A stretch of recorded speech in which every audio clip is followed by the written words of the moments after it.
dentistry is interesting because there's over $20 billion spent every year on dental care products. I'm talking toothbrushes, toothpaste, not even going to the dentist. This is just stuff to keep your teeth cleaned. But there's been an increase in cavities, an uptrend in cavities since the 1990s. So why, if $20 billion are spent annually on dental care, why are dental problems increasing? And why is dental care getting worse? So these are all questions that I didn't know the answers to, but really bothered me. I'm kind of an answer person. I don't like to have questions that aren't answered. So these are some things that I was really working on in my head. During this time, I had an interesting personal experience. So I had been practicing about 15 years and doing it the traditional way, and everything felt great. I had a very busy practice. We felt like we were taking great care of people, but I personally started having some health challenges. And I joke that I don't have a good relationship with food. I've always struggled with food, and so I'm always trying new things and experimenting with this and changing this and cutting this out of my diet. And I've done that for years and years and years. And despite working so hard on my health was deteriorating.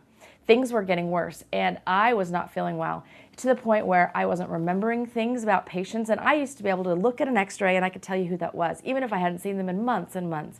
I had an amazing memory and it was going away. I couldn't remember people. I couldn't remember their needs anymore. I was having numbness, and as a dentist, you can't do that. I was losing feeling in my hand and my fingers and my shoulder.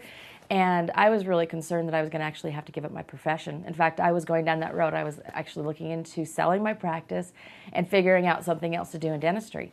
And I was talking to everyone I could possibly find that might give me some answers to this.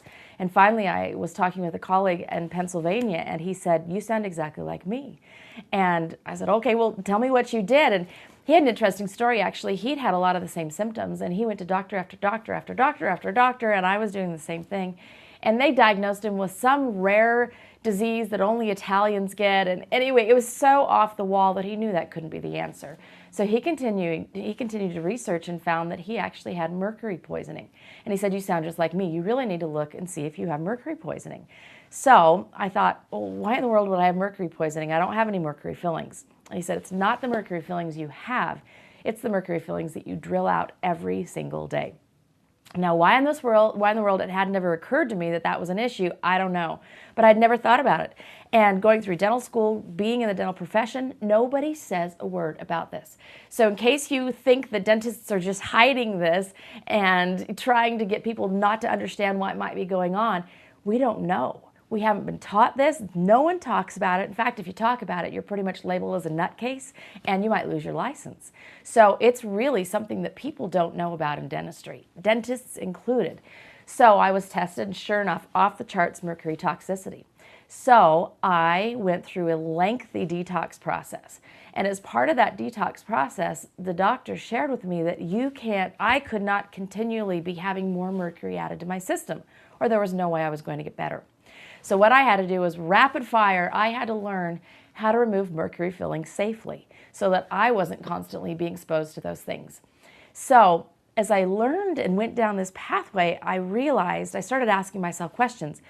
If this is causing so much harm to me and possibly my dental assistants and people that are sitting right next to me every day as well, what other things am I doing in my practice that could be causing harm to myself, to my team, or to my patients? And so this has started me on a journey through holistic dentistry to find what can I do to better help my patients and how can I teach them to help themselves. I'm big into preparedness and self-reliance. We have a big farm at home. I have goats and chickens, and we do all kinds of crazy things at home because I really believe that people should be able to help themselves. And so that's what I hope to share with you today as well. Some of those secrets are not secrets, but just mysteries, things that people don't understand about dentistry, things that people don't talk about in dentistry, and then how you can help yourself.